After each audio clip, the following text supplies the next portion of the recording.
Good morning আমার নতুন আরেকটি ব্লগে তোমাদের অনেক অনেক স্বাগত। আশা করি খুব ভালো আছো, সুস্থ আছো আর আমার পাশে আছো। তো যারা সাবস্ক্রাইব করেছো তাদের আমার তরফ থেকে বড়দের প্রণাম আর ছোটদের অনেক অনেক ভালোবাসা আদর রইলো। তো আজকে দেখো এই যে সকালবেলা সব কিছু করে নিয়েছি। মেয়ে উঠে পড়েছিল অনেক তাড়াতাড়ি, আজকে উঠে পড়েছে তোমার 5:30টার দিকে। তারপরে ওকে খাইয়ে ঘুম পাড়িয়ে দিয়েছি। আর এই যে এখানে করেছি, এই যে একটা চচ্চড়ি করেছি, বিনস, আলু, বেগুন, তারপরে শিম টিম দিয়ে যা যা ছিল আর কি। তারপরে যে আলু কেটে রেখেছি আর এখানে মশলাটা করে নিয়েছি। আর এই যে আছে হচ্ছে ডাল বাটা। এখন ডালের বড়া করে ঝোল করব, আর মাছ করার ইচ্ছে নেই আজকে। আর এখানে দেখো এই যে কেকের জিনিসপত্র বের করে রেখেছি। একটা খুব সুন্দর কেক বানাবো, তোমাদের সাথে শেয়ার করব যতটা পারি। তো এই যে এখন রান্নাটা করে নিই, তোমরা সাথে থাকো। আর আশা করি আজকের ব্লগটা খুব ভালো হতে চলেছে। অবশ্যই অবশ্যই সাবস্ক্রাইব করে দিও।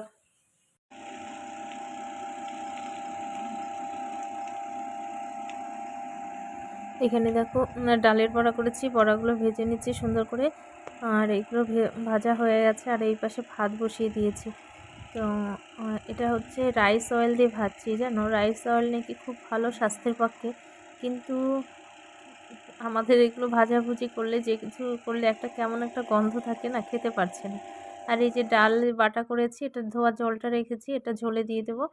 তারপরে জিরে বাটা আর হচ্ছে সামান্য একটু আদা বাটা দিয়েছি। আর ফোড়নে দিয়েছি তেজপাতা, সাদা জিরে আর লং আর ছোটো এলাচ।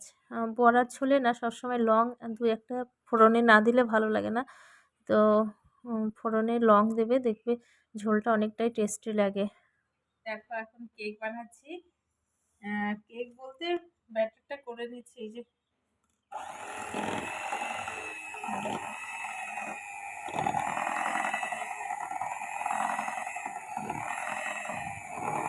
মেয়েকে ঘুম পাড়িয়ে রেখেছিলাম, তো উঠে পড়েছে।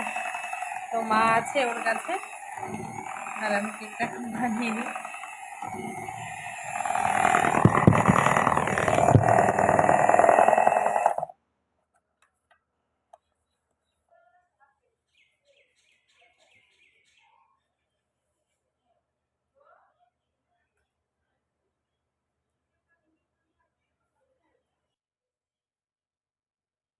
আর এখানে দেখো ব্যাটারটা বানিয়ে দেখো কি সুন্দর লাগছে না দেখতে।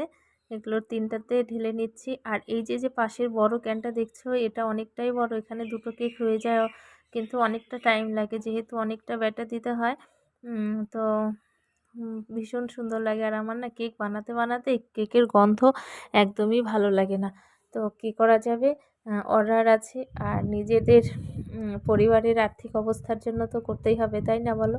তো মা সোনামাকে নিয়ে আছে আর আমি এগুলো করে নিচ্ছি। এখন তো রান্নাবাড়ি হয়ে গেছে, তো রাতের দিকে বানিয়ে নেবো। তো মা আবার বললো যে সৎসঙ্গে যাবে 7:30টার দিকে, তার আগে আমার কেকগুলো বানাতে হবে। তো ঠান্ডা অবস্থায় আমাকে বানাতে হবে, ঠান্ডা না হলে তো আর বানাতে পারবো না। তো এই যে ওটিজিতে দিয়ে দিলাম, এরকমভাবে দিয়ে দিই আমি। তো উপরে একটা নেটের মতো যেটা থাকে সেটা দিয়ে তার উপরে দেওয়া যায়, কিন্তু আমি দিলাম না, এভাবেই দিয়ে দিলাম নিচে একটা গ্লাস দিয়ে, যাতে উঁচু নিচু না হয়ে যায়। উপরে যেটা বসিয়েছি ওই দুটো কেক বাটির উপরে এটা বসিয়ে দিয়েছি। তো তারপরে দেখো ঠান্ডা হয়ে গেছে। এবার সন্ধেবেলা আমি এগুলো বানিয়ে নিচ্ছি। জানি না কত দূর বানাতে পারবো, কারণ মা যাবে হচ্ছে সৎসঙ্গে, তার আগে আমি যতটা পারি বানিয়ে নেব। এবার দেখো এই বিশাল বড় কেক, আর এত সফট না, মানে ভাবতে পারবে না। তো ওগুলো কেটে নিচ্ছি, পিস পিস করে কেটে নিচ্ছি। আর আমি যেই ডাইনিং টেবিলটাতে নিয়েছি না, টেবিলটা হচ্ছে প্লাস্টিকের টেবিল যেগুলো হয়, মাঝখানটা অনেকটাই গর্ত। তো আমি এই টেবিলে একদমই আমার বানাতে সুবিধে হয় না, একদিকে উঁচু একদিকে নিচু হয়ে মনে হয়। তো কেক যতই উঁচু নিচু সোজা করি, পরে দেখি বাঁকা হয়ে যায় এরকমই। তো অনেক কষ্ট করে বানাই, কিন্তু এখানে আমার হচ্ছে সুইচ বোর্ডটা এই পাশে আছে, আর এক্সটেনশন কর্ড ছিল যেটা, সেটা দোকানে নিয়ে গেছে, বাজে অবস্থা হয়ে গেছে। তো আমি এটা ঝটপট করে কেকগুলো বানিয়ে নিই। তো আমার আজকেই অর্ডার করে গেছে সকালে, আর নেবে হচ্ছে রবিবারের দিন। তো দেখো ঝটপট করে বানিয়ে নিচ্ছি। আর কেক বানাতে মানে অনেকটাই সময় লাগে। আর এটা মাথা যদি ঠান্ডা না থাকে না তো তাহলে ডিজাইনগুলো মাথায় আসে না। আর এটা হচ্ছে বাটারস্কচ হবে, বাটার, চিনি আর যেটা দিতে হয় সেগুলো আমি বানিয়ে নিয়েছি। এটা ভীষণ টেস্টি হয় খেতে। তো এটা দিয়ে দিতে হয় ক্রিমের মধ্যে, তারপরে দেখো এটা বানিয়ে নিচ্ছি। তো দেখতে থাকো, যতটা তোমাদের সাথে শেয়ার করতে পারি করব। এভাবে লেয়ারগুলো পরপর দিয়ে দিচ্ছি।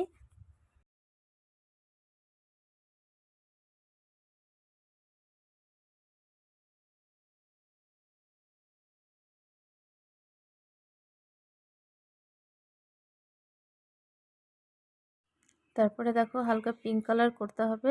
আমি বলেছি যে বাইরেটা পিঙ্ক কালার হবে আর কিছুটা মানে গোলাপ হবে, গোলাপগুলো আবার একটু ডিপ পিঙ্ক কালার করতে হবে। তো দেখো করে নিয়েছি হালকা পিঙ্ক কালার। এখানে জানি না কেন বোঝা যাচ্ছে না একদমই, এটা কিন্তু হালকা পিঙ্ক কালার, এটা একদমই হোয়াইট লাগছে।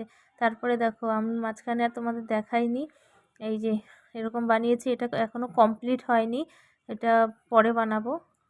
দেখো কেক বানাচ্ছি, আধাটা বানিয়ে এসছি, ওর ঠাম্মি গেছে সৎসঙ্গে, আর আমি এই যে মেয়েকে নিয়ে এখন দুনিয়ার যেটা দেখবে ওর সেটাই লাগবে, কি দিব বলো তো।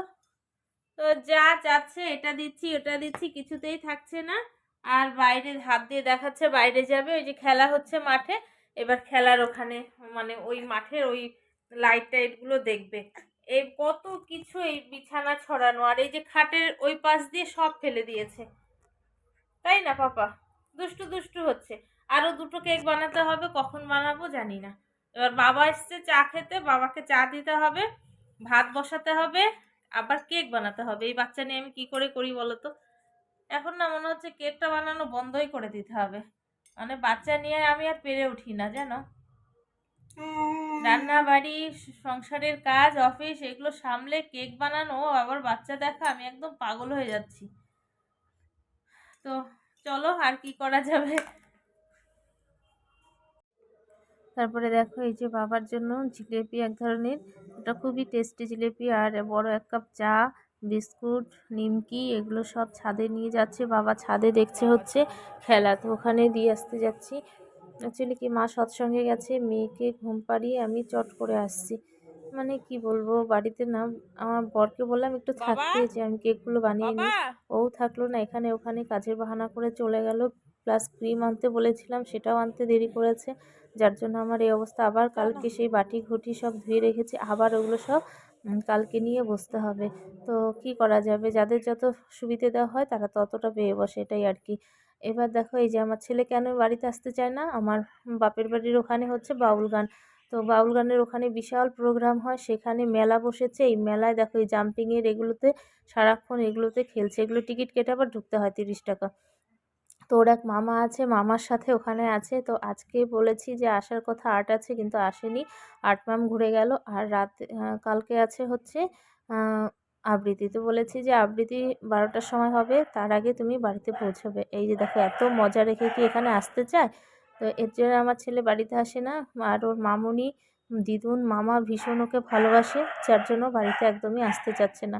আর এখানে ঘরের মধ্যে থাকতে হয়, আর গ্রামের পরিবেশ তো বোঝোই, চারিদিকে বড় উঠান আর খোলামেলা রাস্তাঘাট, গাড়ি ঘোড়া অত চলে না, যেখানে খুশি সেখানে যাচ্ছে, মানে কি বাধা ধরা নেই। আর মামাবাড়ির আদর তো আছেই, তাই না?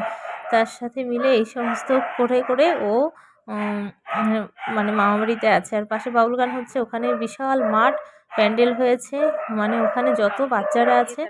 ভাতটা ভাতটা আগেই নামিয়েছি, বাবাকে চা দিয়ে এলাম দেখলে। তারপরে এই যে মেয়েকে তো ঘুম পাড়িয়ে গেছিলাম, ওর বাবা ছিল, আমি বললাম যে 5 মিনিট বসো, আমি চা করে বাবাকে দিয়ে আর ভাতটা নামিয়ে আসি। এর মধ্যে দেখি মেয়ে উঠে পড়েছে, আর ওর বাবা মোবাইল নিয়ে ওকে দেখাচ্ছে। একটু ঘুম পাড়াতে পারতো কিন্তু ঘুম পাড়ালো না, বসে বসে দেখছে। তো ওই নিয়ে আমাদের দুজনের মধ্যে একটু খোটাখুটি লাগলো, যে আবার এতক্ষণ ভোরে একটা বাচ্চাকে ঘুম পাড়ানো কতটা কষ্ট বলো। তারপরে আবার আমাকে ঘুম পাড়াতে হবে। তো ওর বাবা আমার সাথে একটু রাগারাগি করে বেরোলো। আর এই যে মেয়েকে আবার ঘুম পাড়ালাম, এখন শুয়ে দেব। আমার একদমই ভালো লাগছে না আর।